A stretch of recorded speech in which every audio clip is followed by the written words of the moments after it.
Finally म college जान लागेको है। तपाईहरु त जानुहुन्न होला है, त्यही हो नि म चाहिँ जान्छु। म चाहिँ ट्यालेन्ट पिपुल है। अबे साले। ओ फाइनली हामी चाहिँ कपाल काट्न तर्फ लाग्यो है त गाइस। सो भेटौँ है त।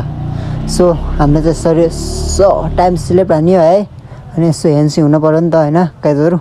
सो त यो अब कपाल सपाल काटिन्छ, हेन्सी भइन्छ है। सो अब हेन्सी हुनै पर्यो।